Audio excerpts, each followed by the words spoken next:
जय पहाड़ जय पहाड़ी साथियों, नमस्कार। जैसा आप जानते हैं कि अब से लगभग 1 महीना पहले मैंने उत्तराखंड में धामी सरकार द्वारा किए जा रहे एक बड़े खनन घोटाले का खुलासा किया था, जिसमें 80 के आसपास खनन पट्टों को, जो 5 हेक्टेयर से कम है, 7 रुपये कुंटल के बेस प्राइस पर टेंडर प्रक्रिया के बाद बांट दिया गया है, रेवड़ियों की तरह। और इससे जो राजस्व का घाटा प्रदेश को होगा वो 5 सालों में लगभग 500 से 1000 करोड़ के आसपास हो सकता है। जिसके बाद मुझे एक फर्जी मामले में जेल भेजा गया और 16 दिन जेल में रहने के बाद मैं फिर बाहर आ गया हूँ। इस बीच मुझे पता चला है कि हाईकोर्ट ने भी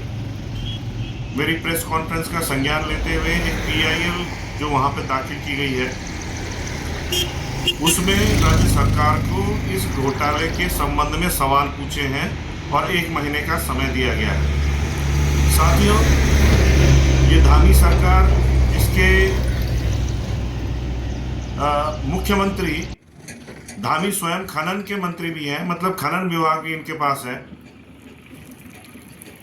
उनके कार्यकाल में अवैध खनन पर लगातार सवाल उठ रहे हैं और यहाँ तक कि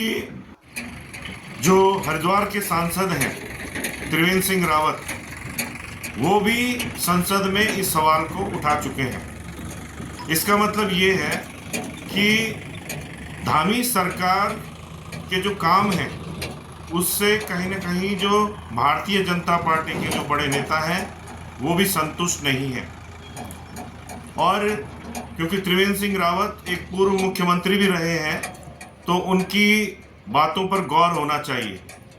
लेकिन धामी सरकार और उनका जो खनन मंत्रालय जो उनके अधीन है, जिसके डायरेक्टर लेगा, जिनका सरनेम है, वो है, उन्होंने फिर जो है श्रीनगर गढ़वाल में, जो कि मेरा गृह जनपद है, वहाँ श्रीनगर में रिवर ट्रेनिंग या ड्रेजिंग जिसे आप कहते हैं, उसके कई टेंडर वहाँ पे आमंत्रित कर दिए गए हैं।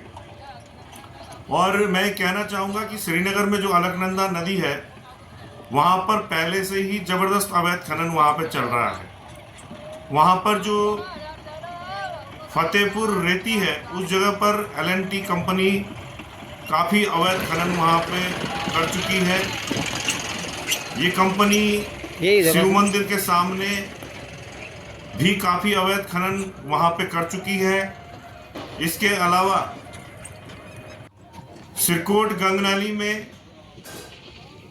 वहाँ पर भी सैम इंडिया कंपनी द्वारा, जिसे 20,000 टन के लिए वहाँ पे परमिट दिया गया था RBM उठाने का, बताया जा रहा है कि 80,000 टन से ज़्यादा RBM वहाँ से उठाकर वो अवैध खनन वहाँ पे कर चुकी है। इसके अलावा जो श्रीनगर में एक दूसरी कंपनी वहाँ पे जो श्रीनगर के रेवड़ी जगह जो है, वहाँ पर जो ऋत्विक कंपनी है जो रेलवे के लिए काम करती है, उसने भी जो वहाँ पे रिवर ड्रेजिंग का पूर्व में काम किया, उसके भी बड़े बड़े गड्ढे वहाँ पे बने हुए हैं और उन गड्ढों को भी भरा अभी तक नहीं जा सका है, क्योंकि RBM जो नदी में आता है वो GVK के डैम में फंस जाता है, क्योंकि डैम के बैराज में वहाँ पे काफ़ी अभी जगह है, तो वो वहाँ से नदी में नहीं आ पाता। इस प्रकार वहाँ पे किसी भी प्रकार की कोई भी खनन सामग्री मौजूद ही नहीं है और बड़े बड़े गड्ढे जो हैं वो सिरकोट गंगनाली से लेकर श्रीनगर की जो नगर पालिका परिषद का जो कार्यालय है उसके नीचे तक वहाँ पर बने हुए हैं। और अवैध खनन के प्रमाण आप जो साथ में मैं वीडियो दिखा रहा हूँ उसमें भी देख रहे होंगे। साफ मतलब है कि श्रीनगर में पहले तो अवैध खनन की खुली छूट दी गई, रिवर ट्रेनिंग और ड्रेजिंग के नाम पे जमकर अवैध खनन करवाया गया, उससे भी पैसा 2 नंबर में इस सरकार के लोगों ने कमाया। और अब श्रीनगर की जनता की जान माल की परवाह न करते हुए दोबारा से वहाँ पे रिवर ट्रेनिंग और ड्रेजिंग के पट्टे जो है वो दिए जा रहे हैं, उसके लिए टेंडर प्रक्रिया आमंत्रित की जा रही है। इससे होगा क्या कि जो बड़े बड़े गड्ढे वहाँ पे बने हुए हैं, जैसी बरसात का पानी आएगा वो उससे जो कटाव होगा, उससे नदी किनारे जो लोग रहते हैं, जिनके मकान हैं, वहाँ पर बाढ़ जैसे हालात पैदा हो सकते हैं और उनके मकानों को क्षति पहुँच सकती है। क्योंकि ये अप्रैल का महीना है, 2 महीने बाद जब यहाँ पर रिवर ड्रेजिंग और ट्रेनिंग जो ये करवाना चाहते हैं वो समाप्त होगी या आगे कुछ समय के लिए बरसात में रुकेगी, तब तक वहाँ पर अभी जो गड्ढे हैं उनका आकार इससे कम से कम 10 गुना बड़ा हो चुका होगा और इससे भारी क्षति जो है श्रीनगर के हमारे बासिंदों को हो सकती है। तो मैं मुख्यमंत्री धामी जी को स्पष्ट रूप से चेताना चाहता हूँ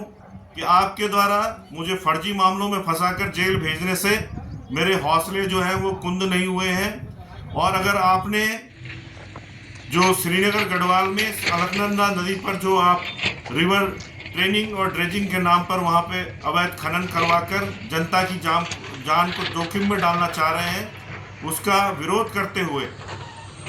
मैं आपको भी चेताना चाहता हूँ, जिलाधिकारी पौड़ी को भी चेताना चाहता हूँ कि तत्काल इस जो टेंडर प्रक्रिया रिवर ड्रेजिंग या ट्रेनिंग की श्रीनगर अलकनंदा नदी पर है, इसे रद्द कर दिया जाए। अन्यथा उत्तराखंड क्रांति दल